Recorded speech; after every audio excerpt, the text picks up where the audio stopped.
विराम चिन्ह। बच्चों, विराम का अर्थ होता है रुकना या ठहराव।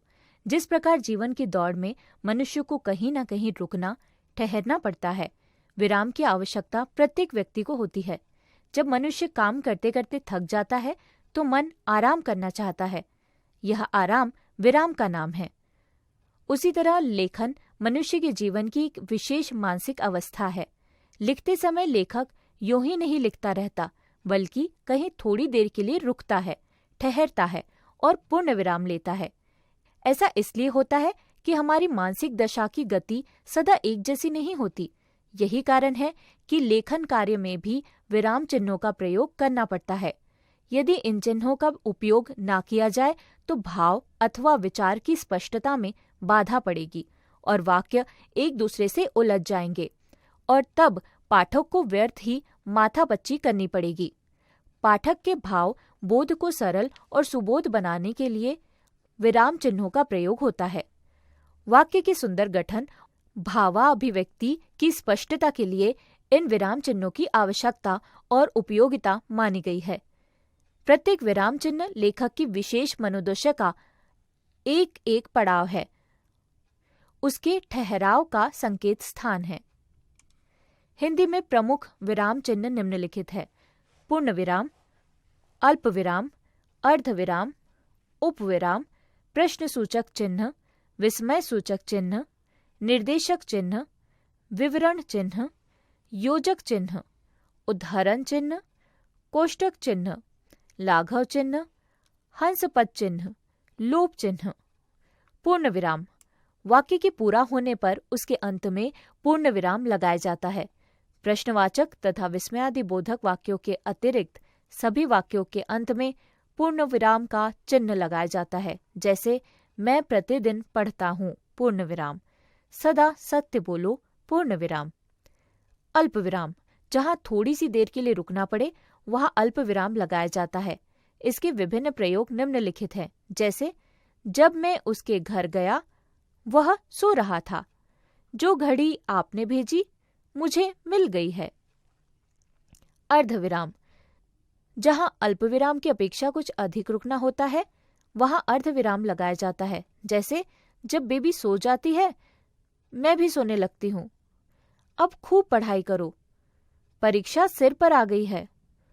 उपविराम, उपविराम का प्रयोग नाटक आदि में संवाद से पूर्व जहां किसी बात को अलग करके दिखाना हो ऐसे स्थानों पर किया जाता है। जैसे हमारा ध्येय प्रकृति की रक्षा, दहेज प्रथा एक अभिशाप।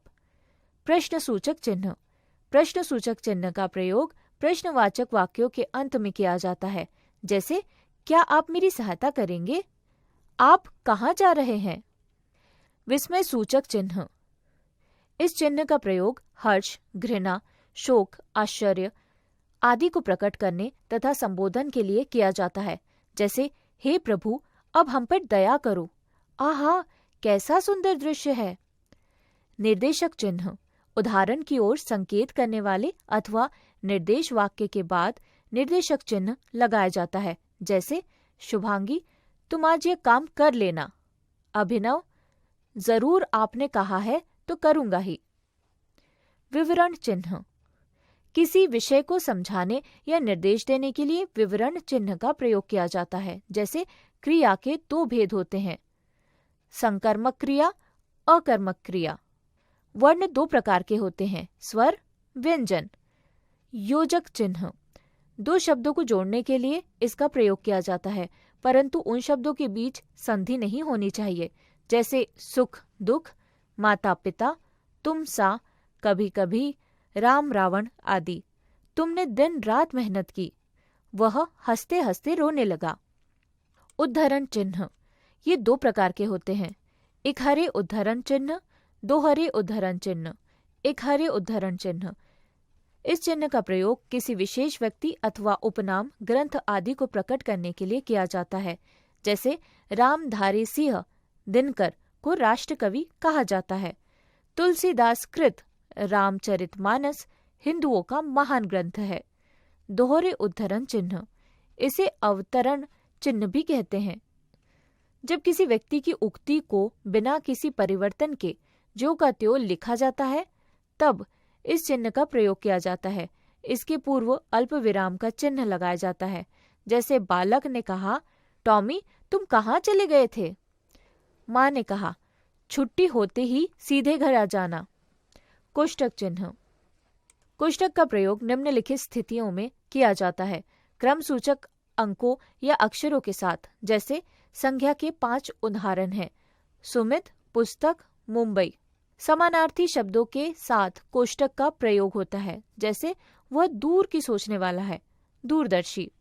वाक्य के भीतर आए किसी शब्द को स्पष्ट करने के लिए। जैसे डॉक्टर राजेंद्र प्रसाद भारत के राष्ट्रपति सादा जीवन व्यतीत करते थे।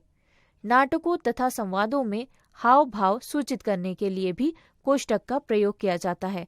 जैसे राजा क्रुद्ध होकर, तुम्हें इसका दंड अवश्य मिलेगा। लाघव चिन्ह। शब्दों को संक्षिप्त रूप में लिखने के लिए लाघव चिन्ह का प्रयोग किया जाता है। जैसे पंडित का लाघव रूप हुआ पन, डॉक्टर डॉ, प्रोफेसर प्रो, ईसवी ई, उत्तर प्रदेश उ, प्र आदि। हंस पद चिन्ह। इसे त्रुटि चिन्ह भी कहते हैं। यदि लिखते लिखते कोई अंश छूट जाता है तो उसे हंस पद चिन्ह की सहायता से ऊपर लिख दिया जाता है। जैसे मेरा नाम राधा तिवारी है, मैंने एक नई कहानी लिखी है। लोप चिन्ह। कई बार भावावेश की दशा में वाक्य बीच में ही खंडित हो जाता है। जैसे सीता लक्ष्मण, प्राणनाथ ने कहा, परंतु अब प्राणनाथ कहने का मुझे क्या अधिकार है। हमने सीखा। विरामों को प्रकट करने के लिए विराम चिन्हों का प्रयोग किया जाता है। हिंदी भाषा में प्रमुख विराम चिन्ह है पूर्ण विराम, अल्प विराम, अर्ध विराम, उपविराम, प्रश्न सूचक चिन्ह, विस्मय सूचक चिन्ह, निर्देशक चिन्ह, विवरण चिन्ह, योजक चिन्ह, उदाहरण चिन्ह, कोष्टक चिन्ह, लाघव चिन्ह, हंस पद चिन्ह, लोप चिन्ह।